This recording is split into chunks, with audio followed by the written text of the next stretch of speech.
Look at the proof.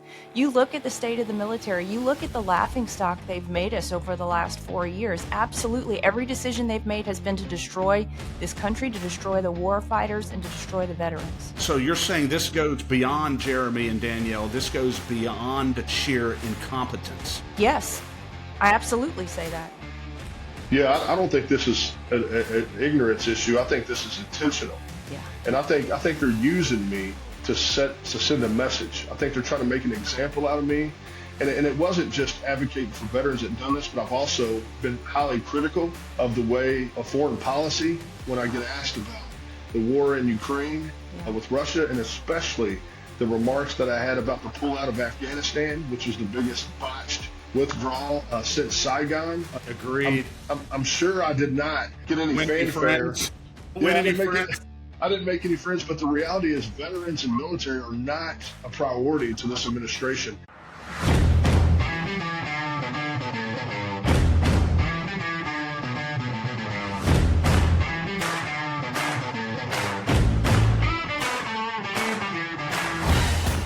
Thank you, ladies and gentlemen, for joining us once again on the State of Freedom. The State of Freedom is a listener-supported podcast. We're committed to pursuing the truth about policymaking, decisions, and situations in Louisiana and at the national level that stand to impact our freedoms. Please become a monthly supporter of the State of Freedom at freedomstate.us as we continue to expand the voice of liberty across Louisiana and beyond. Well, good morning, everyone. It's a beautiful day to be with you. Beautiful people, thank you so much for joining us. If it has been a while since you've caught an episode of the State of Freedom, or if you're joining us for the first time, I want to make sure you know that we are now live streaming on Rumble, YouTube, and X. If you want to subscribe to our channel on Rumble, search for TSOF Podcast. And just so you know, Rumble has been the most reliable source we've had. We've had technical difficulties with X here and there with streaming and lots of censorship from YouTube. So subscribe to us on all three platforms. And if you want to join us live, hit the notifications button. Well, today we have the privilege of being joined by a man whose life is marked by service to our country and to his fellow service members. Jeremy Harrell is a U.S. Army veteran.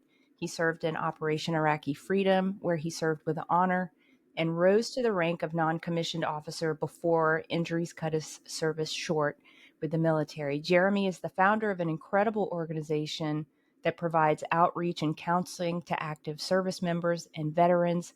Before we get into that conversation, let me read the scripture of the day. It's Hebrews chapter 10, verses 23 to 25. And it says, "So now wrap your heart tightly around the hope that lives within us, knowing that God always keeps his promises. Discover creative ways to encourage others and to motivate them towards acts of compassion, doing beautiful works as expressions of love. This is not the time to pull away and neglect meeting together, as some have formed the habit of doing. In fact, we should come together even more frequently, eager to encourage and urge each other onward as we anticipate that day dawning." And this is such a beautiful encouragement to stay steadfast in our belief that God is who he says he is and that he will do what he said he will do. We may be walking through tough circumstances today, and if we're not, or when we're not, we have brothers and sisters in Christ who are, and we need each other. We were made for community, and we're instructed in Galatians to bear one another's burdens. I think in the last 4 to 5 years, we've woken up as a people and realized how important community is because the government works so hard to take it away from us. Let this be an encouragement to you. If you're going through something tough, don't isolate yourself. If you know you have a brother or sister who's walking through hardship, who's hurting, make a point to be there for them in person when possible, but pick up the phone too.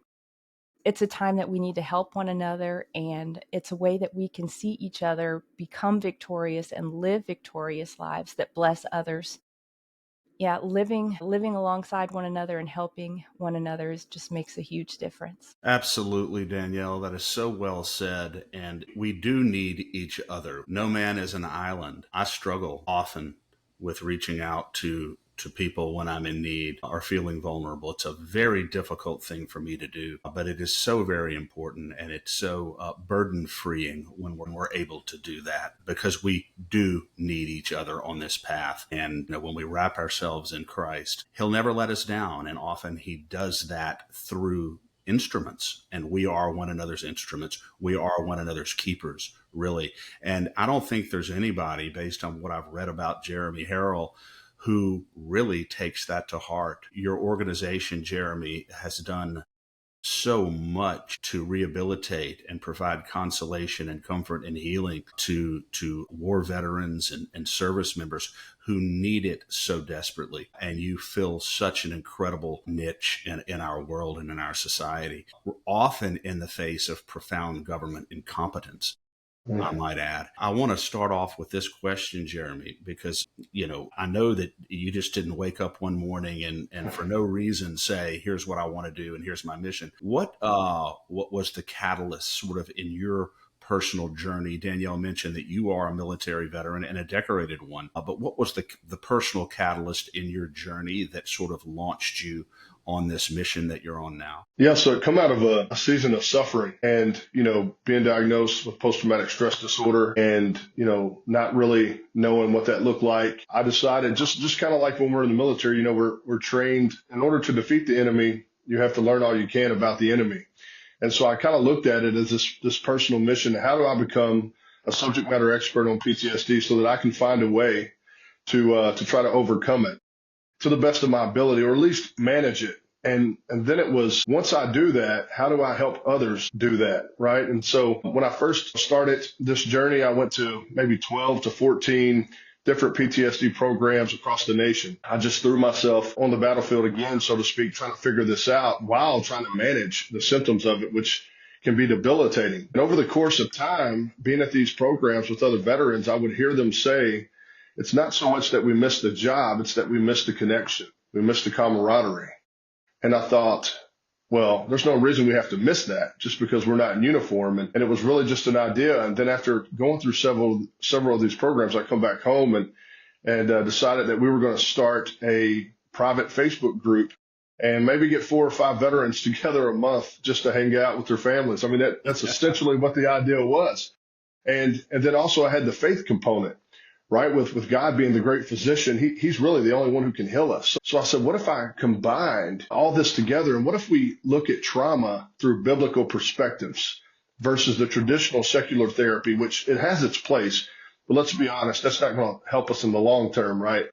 And as I dove into that and started learning about that, and then sitting in front of veterans, one veteran at a time, listening to their story, realizing how similar it is to mine, and then just realizing how much better it made me feel to be in front of someone else who understood, someone who, when I tell them my story, they don't judge me. And when they tell me their story, I don't judge them. And just that simple understanding there brought about a lot of healing and respite. And so I was like, wait a minute, I've been on 20 different psych medications since 2010. None of them have worked. And if they did work in the short term, it caused another problem, right? Yeah. And so I realized, though, that doing this with Veterans Club and going out and trying to help others, that's the best medicine that I could ever be, exposed to. And so I felt like, and I still feel like, I found the cure. I found the cure. It's going out, it's serving others. And even the VA has policy where they've done trials on volunteering and things, and it shows that there's some benefit to that. But yeah, that's essentially kind of how it started. I was like, well, check this out. I can help other veterans and keep them from taking their lives, because veteran suicide is an epidemic in our country. And on the other side of that, I'm also getting a chance to heal. And it was just a perfect storm that God created. I just followed that. Jeremy, one of the things that stands out in what you just said that I think is profound is the fact that originally you were motivated not so much by a desire to help others. You were motivated by a desire to save yourself and to heal yourself. And that led then to the broader outreach to others. Yeah, you're right, Chris, because the military doesn't do a great job of training you how to come home. They train you how to go and they train you what to do when you get there, but they don't really train you how to come home. And then again, like you mentioned, and we were talking about the scripture, how hard it is for people sometimes to ask for help, right? And when you're ingrained in a culture in the military that teaches you to embrace the suck, for example, or Yes, we've heard to that drink, expression before. I love that expression. yeah, or to drink water and drive on, things like that. You kind of train yourself not to do that it's some sort of sign of weakness. But in reality, you're right. I was trying to find a way that I could stick around for my wife and my kids. I have 4 kids and a wife that depend on me. And it was life or death. And what a lot of people don't understand is it's not just life or death on the battlefield. It's life or death when you come home as well. We lose far more service members at home to their own hands than we ever do in combat. And so, yeah, you're right. I was desperate to find a way that I can function and I can be a dad and I can be a husband and I can do this life. I was young. And then while I was doing that, as I was doing that, I was going, wow, it's almost like you discovered the cure to cancer in a way, right? You're like, wow, we've got to do more of this and we've got to share this with everybody. And that's kind of what I wanted to do. Yeah. That's so beautiful. It's kind of like that adage with the airplanes, if you have to put your own mask on before you can help anyone else. And I think that's probably true of a lot of people's journeys, that, you can't help other people until you figure out how you're helping, how to get yourself together. And then once you do, it's something that's so transformative. It's something that's so powerful that you want to share it. And I just love that. And that's what you've been doing at Veterans Club. Would you tell us what's the scope of Veterans Club? Because you started out one veteran at a time, a couple people Yeah. sitting down. What's the scope now? After we started the group, we kind of started, I guess, unofficially doing this in 2017. And we were coming at these issues in the veteran community with common sense approaches. And believe it or not, that isn't so common, right? As we try to navigate what people need. And Anywhere that's in life. anywhere in life, right? And veterans love that because it was easy to understand, right? If I walk in a room and I talk about, cognitive processing therapy, that's scary to a lot of people who don't understand that. Basically, it's by God's design. We just started a community within a community and just took care of each other. And so in 2019, I had some advisors who said, Jeremy, this is really taking off. You're really gaining traction. You're helping a lot of people. You're getting noticed for doing it. I think you should start a nonprofit. My wife is a clinical therapist. That's what she does. And so we decided that we were going to do that just as volunteers because, I had the time because of my status being disabled. And I had promised God in 2017 in upstate New York when I was at another PTSD program. I went into this little chapel on the property and I said, God, if you're going to take care of me this way, I will work every day in your kingdom to try to help others like me. And I kept that promise. Luke 9:23, pick up the cross, right? And I did that. And so in 2019, I said, you're right. We probably need to do that so we can expand our reach and help more veterans. You need resources. The one reason I want to point out real quick before we get further in the story is that I didn't want to be a nonprofit is because I didn't want a title. I just wanted to be Jeremy, a fellow veteran. I didn't want anybody intimidated to come to me and talk about their worst day. But we needed to expand. And so we ended up doing that. And I'm glad we did it now. And I'm happy to report that no matter how big we got, I'm still Jeremy to the majority of these people outside the media and, the regulatory agencies we deal with in America. But yeah, so that's kind of how it started. And then we started developing some programs, right? We started bringing people together and I started asking these veterans, what do you think we need to do? What do you think the VA is missing? What can we do right now with the limited resources we had to better our lives? And I just recruited the help of these veterans, right, to come together and we all put our heads together and we come up with some programs. One of the first programs we come up with and what we're most known for is equine facilitated mentoring, which is a form of equine therapy, except again, it's faith-based. We talk about what the Bible says about stress and anxiety and fear and guilt and all the things.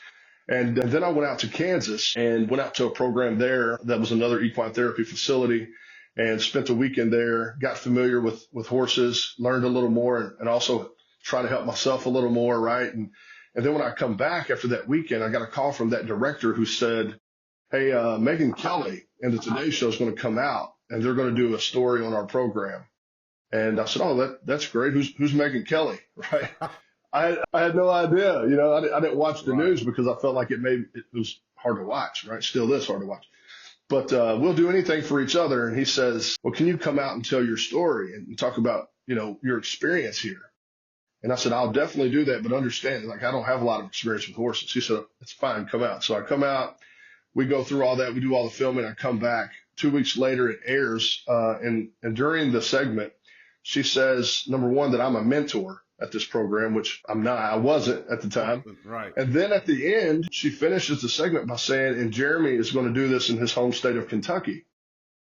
And I looked at my wife and I said, can you find out how many people watch this show? So she kind of Googled, it's like 7 million people across the country. So then I called Patrick, and when he answers, he's like, I did not tell her that. That's the first thing he said. And you're like, I am?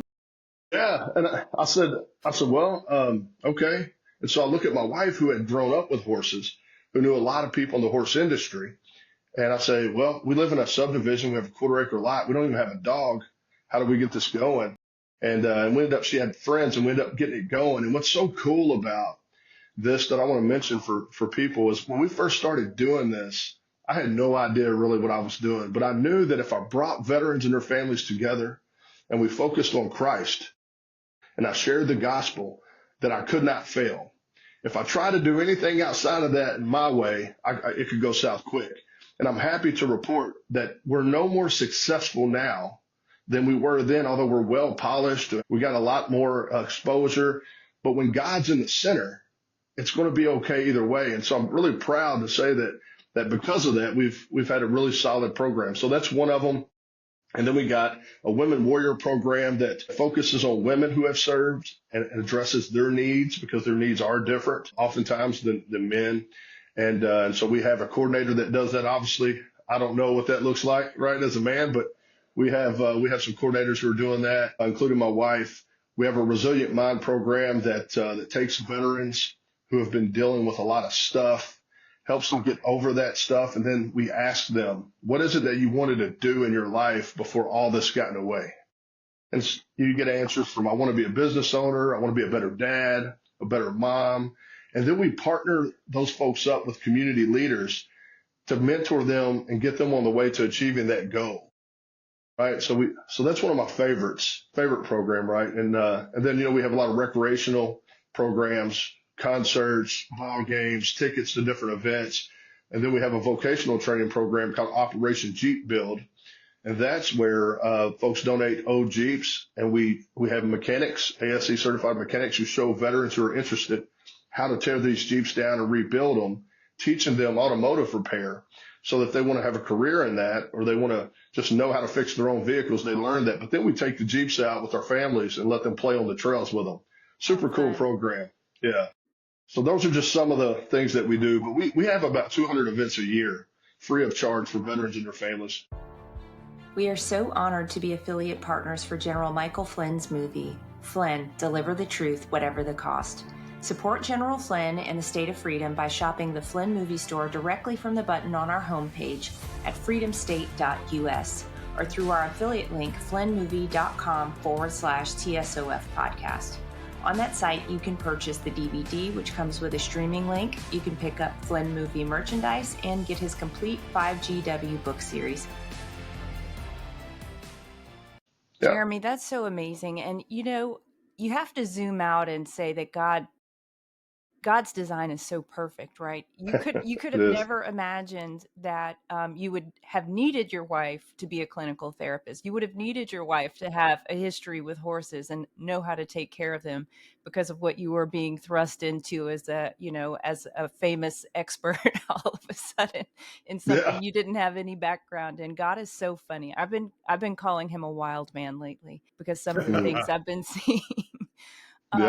Would you tell us maybe a story of a veteran that comes to mind that, a transformation story, a success from one of your programs that you might want to highlight? Yes, I can do that. There's several that come to mind, but I'll talk about a gentleman that we know is Doc. because he was a corpsman in the Navy. He was kind of one of the first veterans that ever kind of come to anything that we offered as an organization before we were an organization. And he was at that very first equine session. And I remember when I met him, I had never seen anybody so anxious. And the first thought that I had was, I don't know that I can do anything to help this guy, right? I just really didn't. I thought I was in over my head. But I thought, I thought, well, if I just love this guy, if I just let him know that I care about him, if fundamentally I do that well, everything else will fall into place. And so, he'd come out and kind of standoffish, not real trusting, typical. But over time, not only did he become less withdrawn, but he became a mentor in many of our programs.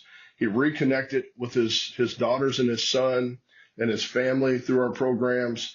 He's went out to faith-based retreats with me to learn more about Christ, and he's just been an amazing instrument. I had the front row seat to watch God transform him. And once that happened, that was kind of like validation, right? Where God says, hey, you can't do anything for this man, but I can, right? If you just listen to me. And so, he has continued to be a leader in our organization, and he's no longer on any of the medicines that he had to be on for anxiety. He no longer needs a service dog everywhere he goes. He's happier. And all that was just organically through, number one, just loving him, but number two, just developing our programs and him being, committed to getting better. And we see that hundreds and hundreds of times. And then there's another story of a gentleman who was dealing with suicidal ideation. And I remember getting a call on Easter. It was around midnight. And it's a guy that I'd been kind of talking to about, things. And he called and he said, Jeremy, if the police come into my house again, there will be a fight. And I said, okay, well, what do you mean by that? And he said, well, I have every weapon that I own locked and loaded. And what they were doing is they were doing welfare checks, right, mm-hmm. to make sure he was okay. But he just wasn't in the right headspace. And so, I'm on the phone and I said, hey, can I come over there? And he said, well, I don't really want anybody to come over. I'm just telling you what's going to happen. And luckily, in the town that I live in, I'm pretty close to the chief of police. And so I called him and said, here's the situation. Please don't send any officers over there. I'm going to try to go talk to the guy and see if I can't, calm him down. Yeah. And I said, but be on standby, right, in case I need your help. And so I told the gentleman, the veteran, I said, hey, I'm going to pull up and I'm going to shine my lights twice to let you know it's me. And we're just going to have a conversation and there's no expectation, right? And so I went over and we sat down and we talked for a couple of hours, and he cried and he was sad, and and he had a couple of children in the house, and it could have been a really bad situation. We prayed together, and he ended up letting me take his guns to my house to put in a gun safe, because I didn't want him to lose his weapons, because the government does that sometimes too, right? But I knew he didn't need them at the time. And so, I ended up doing that, then getting him in a treatment program for several months, in which he did twice. And I haven't heard anything bad since then. I think he's gone on to continue living his life, reconnecting with his fiance and things like that. But that could have been a terrible situation, and that's something that a lot of organizations wouldn't want to touch, right? It's dangerous. And you think about Chris Kyle and his story. Potentially very volatile. Very volatile, but I told my wife was nervous. She goes, I don't know that I want you to go there. And I said, but this is what it's about. This is why we exist. This is what God put me on earth to do. And he's given me a gift, and I need to go use that. And if something goes south while I'm doing that, what a way to go. Right. Wow. And so she trusted me. We ended up being okay. Right. But those are things that don't get seen a lot, right? Because I don't put them out there as a story generally, because, for the protection of the people involved. But that's what we do as an advocate of veterans. There's a lot of advocates that do things until it becomes uncomfortable to them, or something personal is at stake, and then they kind of back away.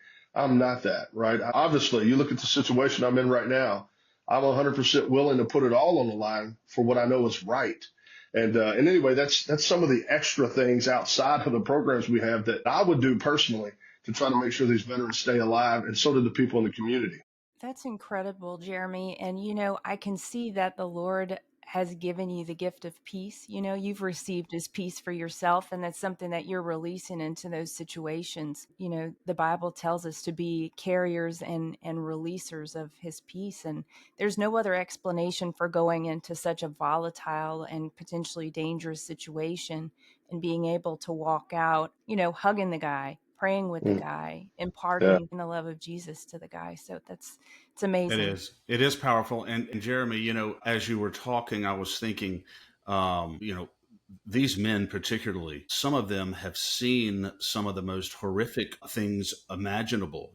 Plato said only the dead see the end of war, and only the soldier really understands the horror of war. And we tend to glamorize it in our society. What would you say is the biggest challenge when I think of particularly male soldiers? I would imagine that many of them are just completely shut down when you first meet them, and completely isolated, and probably under a facade of stoicism, yet deeply wounded inside. What is the biggest challenge in getting these men to open up and to become receptive to what you're offering them?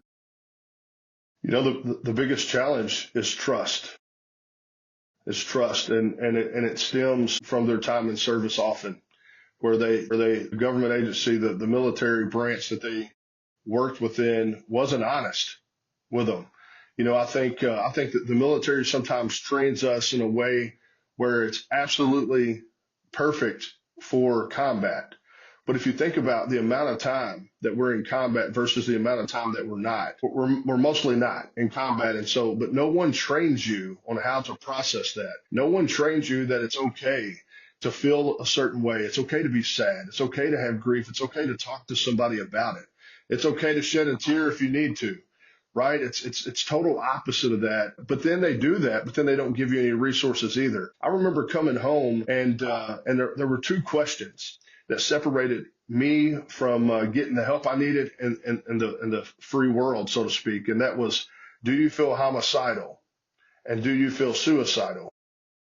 And if you answered yes to either one of those, well, what happens is you get sent to a base, maybe something like, for us, it was like Fort Knox, and you got to stay there to go several more months to get all these evaluations.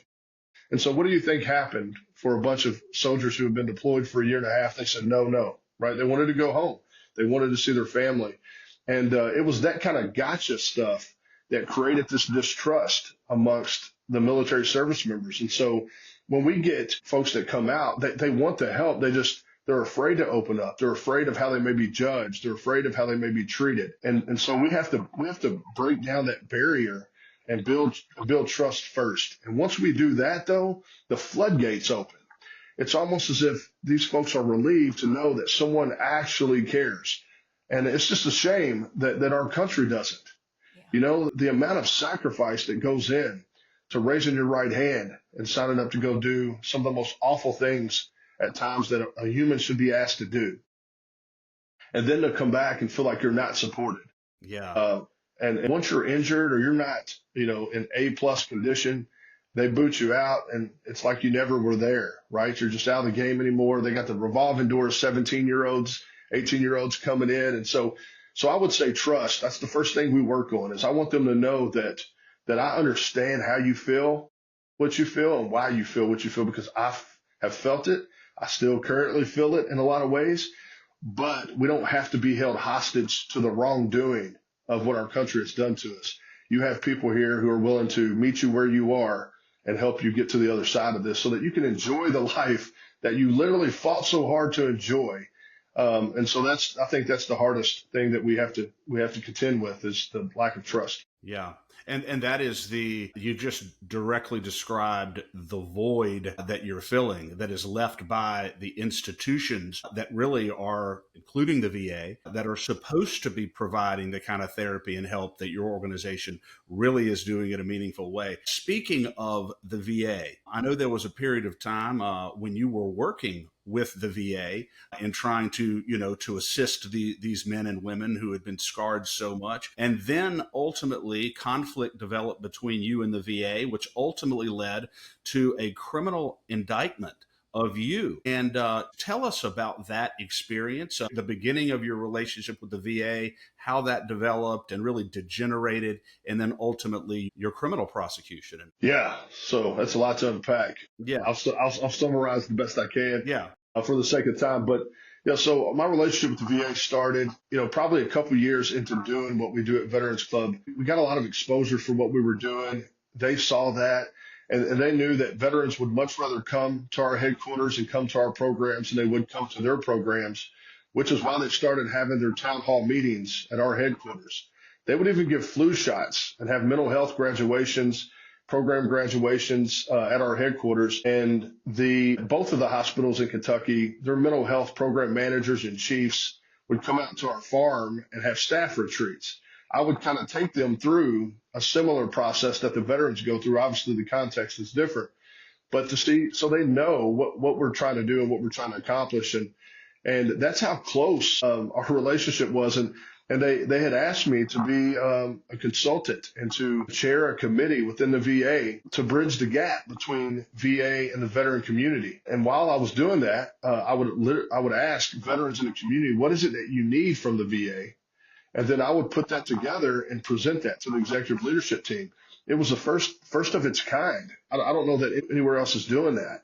And I was willing to do that because I thought if we can get the VA to start seeing the reality of what veterans deal with, maybe they will get the treatment that they deserve. And I thought if I can be a catalyst for that, then let me do that, right? And so, and you were operating under the assumption that the VA would act in good faith. I absolutely was. I had no idea that one day they would be the complainant in a criminal matter, right? And the day before I was indicted, they had a mental health graduation where the director of the hospital was there in our headquarters. And I will tell you that she has, I have heard from some of the folks on the executive leadership team from the healthcare side, which is different than a benefit side, but they're not a fan of this. They realize that not only is this malicious prosecution, but it's hurt them in the ways that they're trying to improve and do better amongst our veteran population. The veterans are always the one who gets hurt when these things become political, right? And so we would have, we would invite them to our events. They would set up tables. I remember one instance where the VA and locally and in Washington, they come down to have this huge event. They had this big initiative to get veterans into healthcare and get them their benefits that they deserve. And they rented out this big coliseum here in Louisville, Kentucky. And they had all of their agencies working and trying to get veterans connected. And I remember walking in and we had a table there and stuff. And I walked in and the chief experience officer of the VA comes up and says, we didn't do a real good job, Jeremy, of marketing this and getting this out. And we know that you are connected with media. And I wonder if you could help us, share this so that we can connect more veterans. And I did, right? We had all stations come over and do stories. And the next day they had record numbers. And I was committed to doing all that I could to help the VA. As much as veterans don't trust the VA, I thought, well, if we can start creating change there, which is very difficult for a federal agency to invite an outsider or an NGO in. And so I did my best, right, to bridge that gap, to support the VA. I've helped them. I've done them 100 favors, right? And then to know that on the end, they indict me for doing the very thing that they would tell people, that we filled the gap unlike any organization they had ever seen. And then here I am becoming a convicted felon because of it. So, yeah, just, very hard situation. But how the indictment come about, I think you'll find this interesting, is I had just come back, and it was in October of 23. I had just come back from a 2-week inpatient program for my own mental health care and traumatic brain injury at Emory University in Atlanta, Georgia, which is kind of like the Ivy League of the South. They have an amazing brain center. I had over 41 therapy sessions in 2 weeks, very intense, right? I come back on a Friday, And then I go into the headquarters on a Monday, that next Monday, and I'm talking to our director of operations, who actually does all the things that the VA thought I was doing, right? And I'm getting briefed on kind of what did I miss, right? Because I didn't have a lot of access. And then we get a knock at the door, and two guys walk in, and I thought they were veterans. They had regular clothes on and things. And they asked Corey if they could talk to me, and that's just how we are. It's an open door thing, right? So I was like, yeah, sure, we can talk. So we go upstairs to talk, and I learned very quickly that they're not there to have a conversation. But they didn't introduce themselves as agents or the VA Office Inspector General. They just gave me their name. I had to ask that, right? I said, who are you guys, and why are you asking me these kind of questions? And then they revealed that they were agents, that they were law enforcement, right? So they were trying to get me in this gotcha moment, right? And just no integrity, right? And so they asked me not necessarily about my disability. They didn't present any medical evidence. They looked around and they go, how do you do this? How is it possible that you could be permanently and totally disabled and still run a successful organization like this and have this huge platform? And the guys, like, they're talking about you in DC, they're talking about you in New York. And I thought, so he said all that. And I said, well, I don't have an intellectual disability, right? I have the ability to think and do. Now, are some days harder than others? Absolutely. Are there days I can't do this? Yes. But on the days I can, you better believe I'm going to do all I can, right? And I said, I'm committed to these people. And I said, and my faith commands me to do this. And I talked about Matthew. I said, Matthew 22 says to love Jesus with all your heart, your mind, and your soul. Secondly, it says to love your neighbor as yourself. That is the foundation of who I am as a person. And in this free country, I'm allowed to play that out, right? And to live that out. And he said, well, that ain't going to help you. Basically the faith aspect of what I was saying is like, that's not going to help you. But never did mention about my level of disability, never presented any medical evidence. It was like that wasn't even the concern. The concern was me giving interviews, me advocating, me telling the truth about the inadequacy of VA and the government and taking care of our veterans. And so right away, I realized that this was something that wasn't good. And I even asked a question. I said, am I in trouble or something? And he said, yes. He says, you've been indicted, for theft of government funds. And I said, indicted? And I didn't know a whole lot about, even in sentencing, the judge mentioned that I only had one speeding ticket on my record, right, in 43 years. So when I heard indictment, I knew about it, but I didn't actually, I just knew that Donald Trump got indicted a lot. That was really the first thing that come to my mind is, okay, that's what I know about. So I leave the office and I go to one of my advisors who's an attorney. It's always good to have an advisor who's an attorney. And I went over and I showed him the paperwork and he had a tear in his eye. And he said, Jeremy, this is serious. And I'm like, how can I be indicted for helping people? I didn't take a salary. I didn't take money.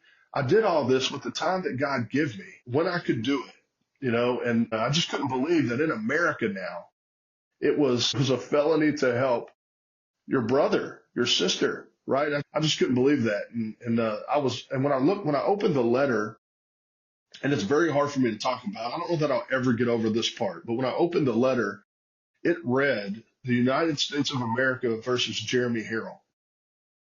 And I thought, how in the world did I just become an enemy of the very country that I sacrificed everything, my physical health, my mental health? I wouldn't even be in this situation had I not raised my right hand to serve this country. And I said, how could I be looked at as the enemy now, right? After all that I've given and all that my family's given, right? It's not just me, it's my whole family that's involved. And so I was very, very heartbroken. And I felt a level of betrayal that I've never experienced. And I just can't get over that, right?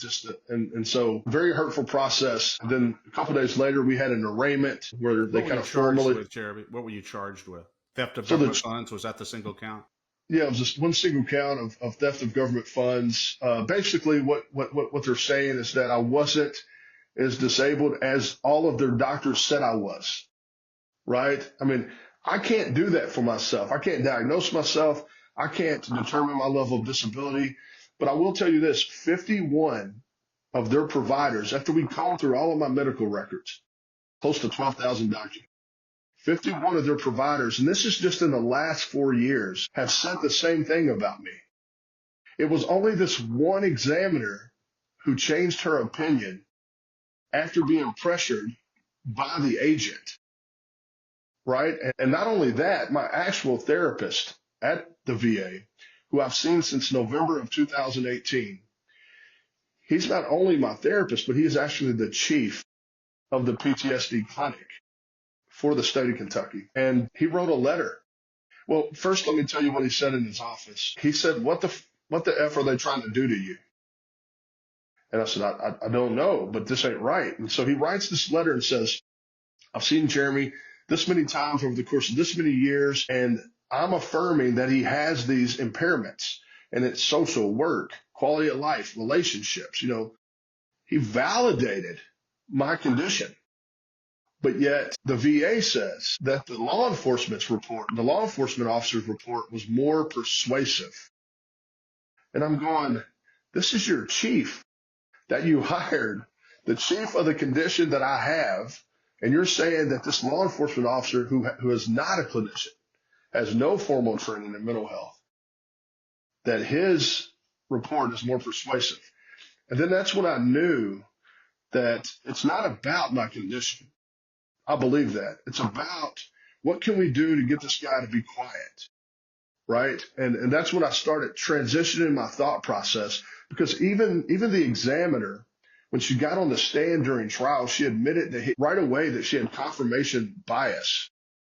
She said she was very nervous to give me the exam because of the agent's pressure.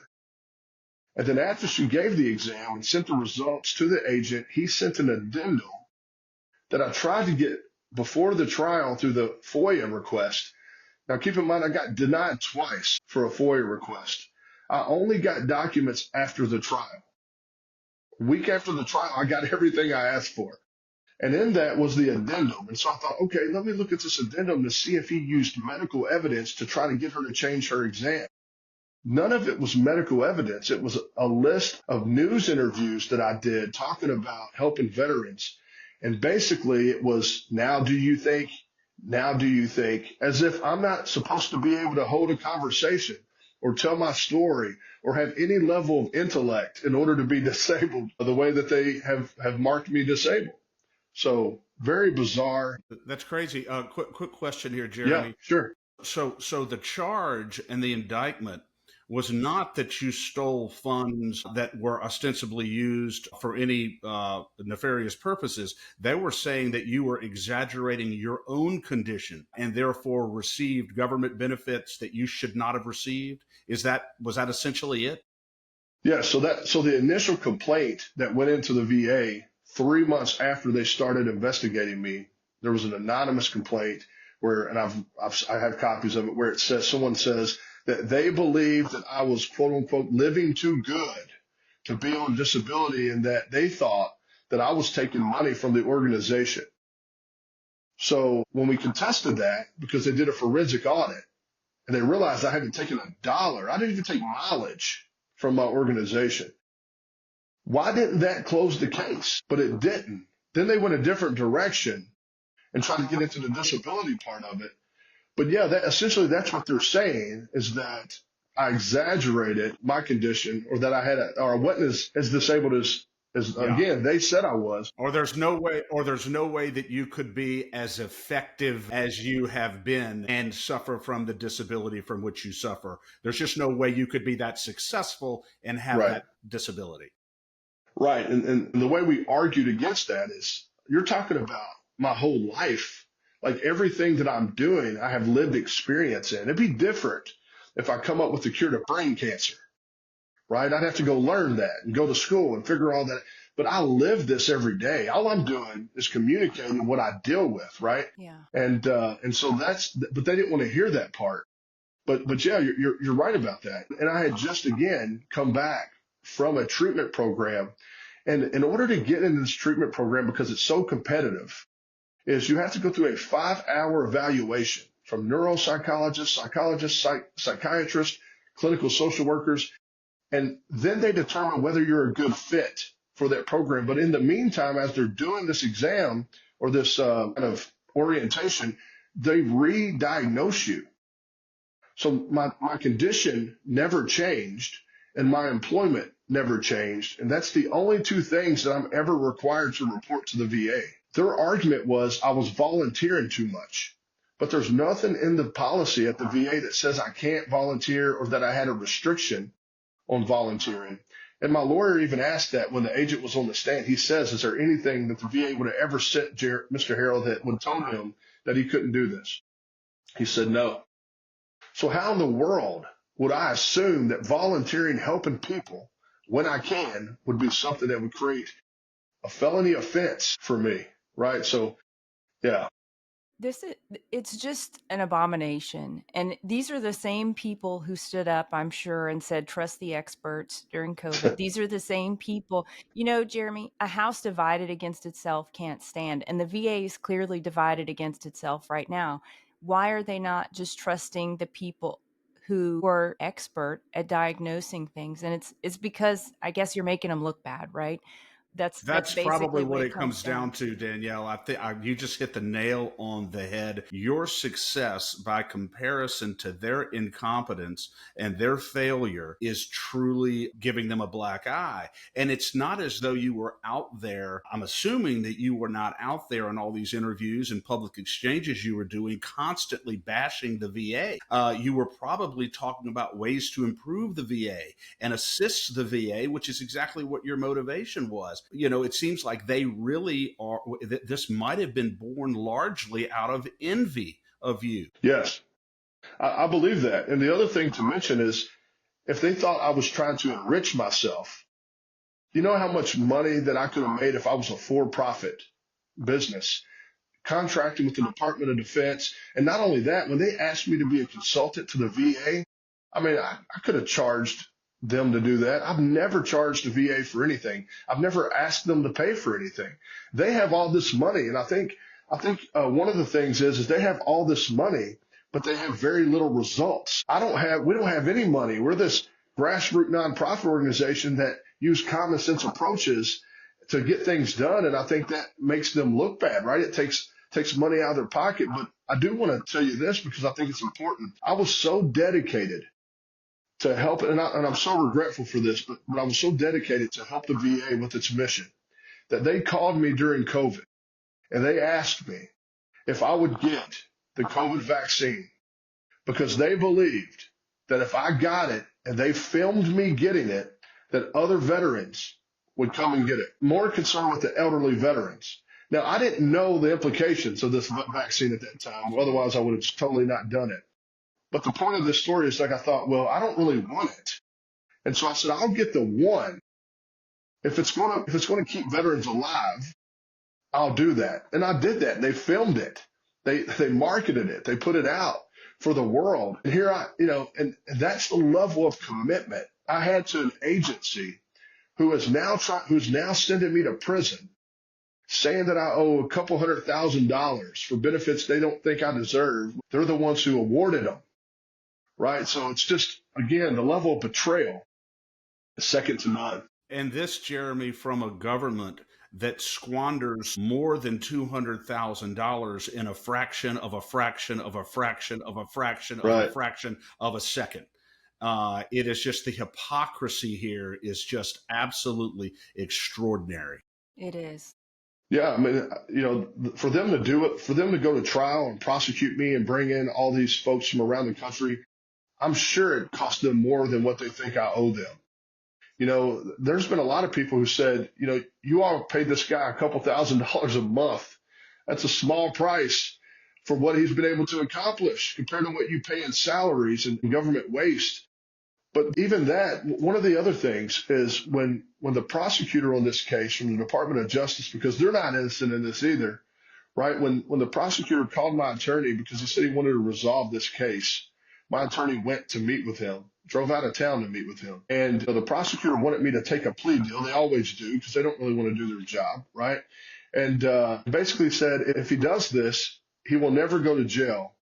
He will get 6 months at home, and that's it, right? And of course, my attorney knew my stance. I wasn't going to cave, and he said, my client's not going to do that. And so the USA got upset, the prosecutor got upset, and he said, I'm trying to keep your client out of jail. And my attorney said, no, you're not. You picked this case. Yeah. You didn't have to take this case. You chose to take this case. He said, because I've been a prosecutor before. And so then the prosecutor then says, well, in reality, I don't have much say over this case, that this is way up the flagpole. And my attorney's like, okay, well, I need to talk to that person. Why is it up the flagpole? Like, who's the puppet master, right? Who's the person pulling the strings? So anyway, my attorney then says, well, Mr. Harrell's told me that he's worn uniforms and ate bad food for a lot of years in his life, and he's not willing to sacrifice his integrity for an easier consequence to something he did not do. And they did not like the fact that I was fighting back. But also, if you just take a minute and think about that, they were going to give me a better deal to suspend my constitutional right to a trial. So essentially what they do is when you use your constitutional right to a trial, they punish you for it. That's the government that we fall under in this country. And so anyway, we went to trial. We spent 5 days. And we had a jury selection who had no idea about VA disability. Most people don't. A lot of the people that work there don't. Even the guy who worked there since 2009 that was on my case said that they often make mistakes, that they don't know everything. All right. But here I am being punished for something they may not have known. And so the jury was lost in the sauce, right? They took away every veteran. They took away anybody that they knew that had a disability, anybody that had been in the VA. So I was at a disadvantage before we ever got started. Yeah. So ultimately they come back with a guilty verdict. And I can't unhear that word. And I can't unhear the gasp from my wife when she heard that, and the screams and cries from my children who said, that isn't just what we're supposed to do. You're doing what God calls us to do. And then I had to tell them that this is what happens oftentimes. You read the Bible, there's hundreds of stories about this, right? So yeah, it was a terrible experience. I'm excited to share a fantastic opportunity for State of Freedom listeners who are interested in investing in precious metals or even starting a home-based business in the precious metals industry. Metal Stacks is a precious metals collectors club where you can buy your metals at the best prices on the market, actual dealer cost. They are beating the big sites. They have no credit card fees and no minimums. If you're just interested in purchasing metals at a great price, visit metalstacks.com/dwalker. Get to shopping. That helps me out. I get the commission. You can also refer people to Metal Stacks for an additional income. If you're interested in learning about the referral business aspect of Metal Stacks, email me directly at danielle@freedomstate.us for more information. Jeremy, do you intend to appeal this? Yes. So I have filed a notice of appeal because I want to take this as far as we can take it. Because here's what happens. If they're successful finality with this, then all 19 million veterans in this country now are vulnerable, going to be looked at. Yeah. Right. Because now they have a hall pass, essentially, to go after all these veterans. So imagine if all the veterans who volunteer to help other veterans, which is really how we get things done in the veteran community, if they're afraid, and I've had hundreds of messages and calls about being afraid to help, and they don't help, what's going to happen? Well, the suicide rate will increase, they'll isolate, and then the VA can't fill the gap.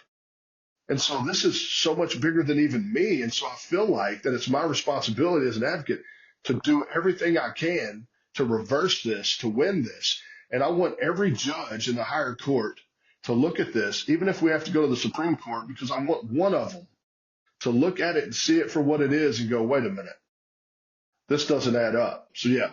Jeremy, could the new incoming VA secretary get this thrown out? Could they say that we want to drop the charges, or now that you've been sentenced, do you have to go to jail even if they decide to drop the charges? Yeah, I don't know what his level of authority is at this point because it's already been through the judicial process. But he can absolutely advocate, whether it be for an appeal or whether it be for a pardon, which is that's another thing that's on our mind, right? Is a pardon. I think I'm a good candidate for that, right? Especially if you look at the pardons that just happened this year, right? I think I'm a pretty good candidate for that. But what's good about the incoming VA secretary is he is a veteran. He's an Iraq veteran. He's a retired chaplain of the Air Force. He's a congressman down in Georgia. And I know that if I can get this in front of him, and I have a lot of people helping me do that. In fact, I'm filming a documentary now with a filmmaker out of New York City who has also filmed documentaries with the Trump family. I'm 1 degree of separation, right? And so, we're currently filming that now. And my hope is, and I know how God works, and I'm convinced that he's going to redeem this. And so I'm not afraid at all. In fact, I often thank God that he brought this fight to me and not anyone else, because I feel like over the course of these years and the experiences in my life, he's prepared me to do battle. But I just wish I didn't have to do it. I wish I didn't have to go toe to toe with my country. Right. But we're going to take it as far as we need to. I will never give up on this fight. I will never stop advocating, because, again, it sets precedents, and it's going to be very, very harmful to the veteran community if this goes through. Yeah, they don't even understand, Jeremy, the Pandora's box that they're opening if this precedent is allowed to stand. Right. And I think that if there was ever a case that I've heard about that warrants a full pardon, it's yours. There's no question about it. Chris, I'll just disagree with you there and say, under this administration, I absolutely believe that they know the Pandora's box that they're opening, and I think they're doing it on purpose. So you think that they want to remain existing in this morass of complete incompetence? Look at what they've done to the military when it comes to taking care of veterans who desperately need their help. You think this is a state of affairs that they desire? Yes. Look at the proof. Look at the proof. You look at the state of the military. You look at the laughingstock they've made us over the last 4 years. Absolutely. Every decision they've made has been to destroy this country, to destroy the war fighters, and to destroy the veterans. So you're saying this goes beyond, Jeremy and Danielle, this goes beyond sheer incompetence? Yes, I absolutely say that. Yeah, I don't think this is an ignorance issue. I think this is intentional. Yeah. And I think they're using me to send a message. I think they're trying to make an example out of me. And it wasn't just advocating for veterans that done this, but I've also been highly critical of the way of foreign policy when I get asked about the war in Ukraine with Russia, and especially the remarks that I had about the pullout of Afghanistan, which was the biggest botched withdrawal since Saigon. Agreed. I'm sure I did not get any fanfare. I didn't make any friends, but the reality is veterans and military are not a priority to this administration. That's why you have veterans, and they don't report this as often as they should, and for obvious reasons. But there are veterans driving to different VA hospitals in this country, and they're killing themselves because they're so desperate to send a message to the VA that they're not getting treated the way that they deserve to be treated.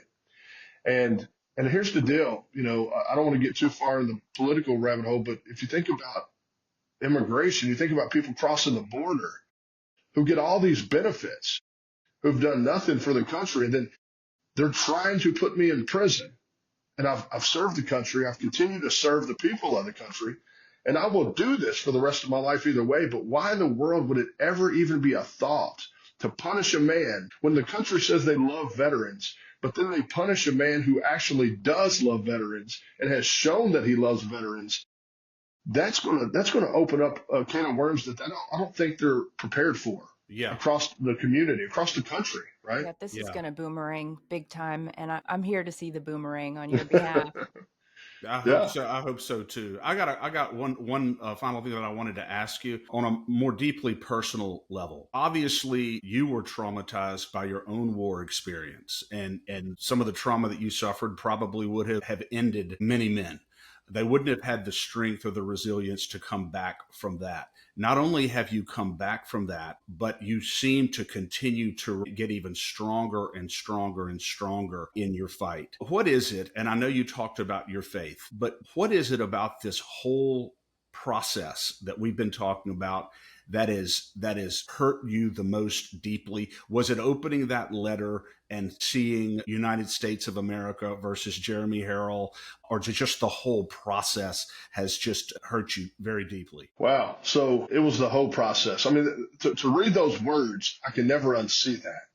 And one day I'll write about that, right? But the whole process, because there's just, obviously I didn't intend or commit any kind of fraud. What I did is I remained committed to what I promised God I would do, which is way more important to me than anything that we do here. And even when I was in sentencing, I told the judge, I said that regardless of what you do to me today, I will continue to do this. I said, but now with a fire inside of me that's even more motivated than I ever was, because now I have this new path of advocacy.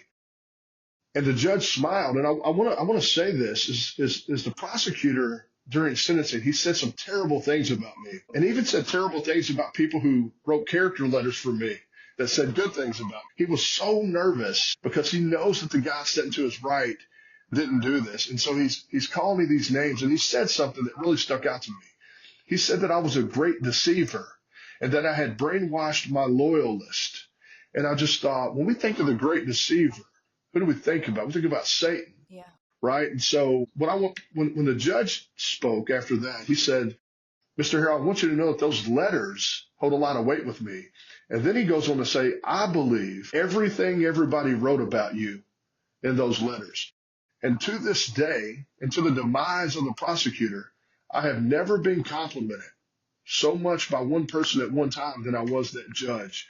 But then he says, I'm duty sworn to sentence you based on a jury verdict of guilty. And the federal sentencing guidelines. And the federal sentencing guidelines, which were 15 to 21 months. He went down to 6 months and then 6 months home confinement. I think he did all he could do, but he said that he thought I was an admirable man. He even mentioned that it wasn't like you were buying houses on the lake or boats or fancy vacations. And he said, I admire the work that you do. And then my attorney, he made the comment out of pure desperation. He says, Judge, just make him do 10,000 hours of helping veterans. And the judge says, I don't think that we need a court order for him to do that. Wow. And even though in that moment I'm getting sentenced to prison, I love the fact that the prosecutor had to hear that. He had to hear that from the judge, and that is what I believe was God going after Satan in that room. But I will tell you that this whole process has broke my heart, but it has not broke my will, and it has not broke my spirit. And I will spend the rest of my life, if I have to, making sure this doesn't happen to another veteran. And if it does, that we make enough noise that someone puts a stop to it.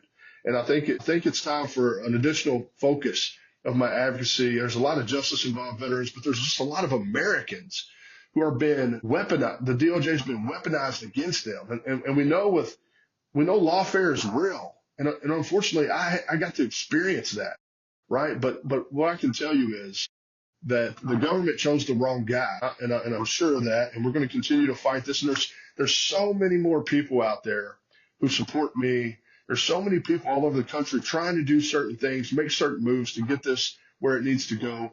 And you got two more. You got two more right here. Yeah, well, I appreciate that. And there's very, very few people who actually believe this nonsense. And I'm thankful for that. But one thing I always want to be able to tell the veterans out there that, that no matter what penalty it costs me, I'll be there for you. And so I hope they see that through this. I hope that I've been a man of my word, and that means more to me than anything. But I will tell you that I don't believe this is anything about disability. I think if I worked at a local VFW 2 nights a week doing bingo night, they never would have bothered me. That's right. I think it's about my voice. I think it's about the power. I think it's about the fact that I get things done with very little resources, and I don't want anything for it. And apparently that's a dangerous individual to the powers to be, right? It is dangerous. I think they're very worried about their continued existence because you do threaten their whole entire reason for being, right? Jeremy, a couple other things before we let you go. You have to report to jail. When is that? So I report to FCI Ashland in Ashland, Kentucky on January 28th. I have to be there. So a couple of weeks, I have to be there by 1 p.m. And I essentially get dropped off by my family. I walk up, I guess I ring some sort of doorbell and tell them I'm here or something. I don't know quite how it works. But yeah, it's so surreal to me. I just really can't believe it. But so what I've been doing to prepare for that, because a lot of people ask that question, is I've just been asking God, what is it that you're sending? What is it that you're allowing me to go here for? Right? I don't believe He's sending me there, but you're allowing this to happen. What is it that you want me to do while I'm here? Maybe somebody in there needs something, right? Or maybe I need to meet somebody. Whatever it is, I trust the Lord. I don't have fear because of Him. I worry about my family, right? Because it's my family. But no matter what, I'm going to make the most of that experience if I have to do it. But the primary focus is to make them one day soon apologize for sending me there. And so, yeah, so I have to go, January 28th, unfortunately. Well, Jeremy, I hope they apologize with a lot of dollars. I want Yeah, to see that happen. because they've taken a lot of dollars. They have taken a lot of dollars. And the Veterans Club, will it be able to continue while you're in there? Yeah, so I haven't really been as active, not even close, since November 1st of 2023. I've been fighting this battle, and it's been a pretty significant battle. So our director of operations has been running the organization essentially with my help here and there for advice. But it's further proof that I wasn't the guy doing everything that they thought I was doing. I'm essentially the face, the networker, the promoter, right? And kind of the leader of the organization. And so we're going to continue doing this. And we're going to try to do it at an even higher level than we already have. I have no desire to stop anything, whether I'm directly attached to the organization or I choose to expand my advocacy across the country. I will continue doing the right thing for the right people. Amazing. And if people want to support you, do you have a legal defense fund, or if they want to support the Veterans Club, or would you give us some addresses to do that? Yes. So I do have a defense fund. It's on spotfund.com. I can send links to that if you want to attach it to this. And I'll put it in the show notes. Absolutely. Okay. And then if you want to support the organization, which would be much appreciated as well, you can get on our website at veteransclubinc.org and you can donate there. And we'd really appreciate it. Again, there's only one person there that makes money. We want to make sure as much of the dollar goes back into the programs as possible. And so we want to continue this effort. We've saved thousands of veterans in all different plethora of ways, and we want to continue to be able to do that. So, yes, thank you. Amazing. Well, and we would love to have you back. Keep us posted on your story. And whenever your documentary comes out, we want you to come on and promote it here as well. That'd be good. Thank you. I want to make one final comment here before we go. Jeremy, it's become crystal clear to me over the past hour or so since we've been on here that the government's actions against you were motivated not only out of institutional envy of your great accomplishments and the real help that you have provided to some very hurting men and women, but I would say also personal envy of the man that you are on an individual level. It's difficult, the way you character yourself, the way you were built. It's impossible for lesser men to be around you and be in the same room with you and not feel that if they don't have, unless they have a deep security in who they are. There's a lot of petty men in this world, and some of the ones, and that could describe the ones who have pursued and prosecuted you. And they should really, if they have any honor whatsoever, exist in a state of very deep shame. And I hope that that is the case. And I hope that they come to some point of profound conversion and really contrition about what they've done. And I think that God's hope and redemption are never beyond our reach. So as difficult as it may be, Jesus also calls us to pray for those who persecute us. And St. James says, count it all joy. I'm still working on that, believe me.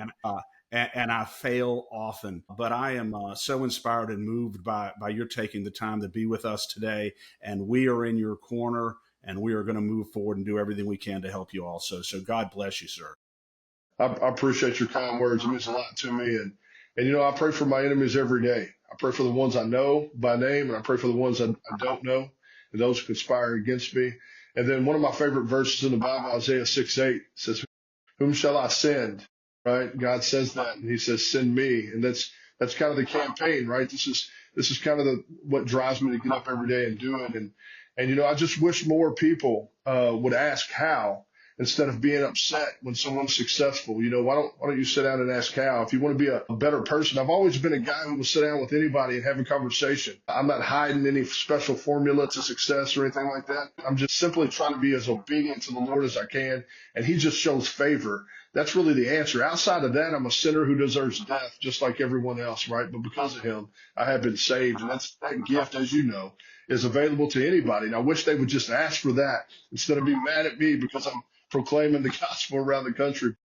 But nonetheless, we know that throughout the Bible, that's what we read all the time. And so we're going to continue to do that at a high level. Yeah. Thank you, though, for what you said. I appreciate that. Absolutely. So well said. And we Godspeed. will be praying for you, sir. Absolutely. Thank you. Thank you so much for your time. All right. Thank you all. Have a good day. You too. Thanks for joining us today on the State of Freedom.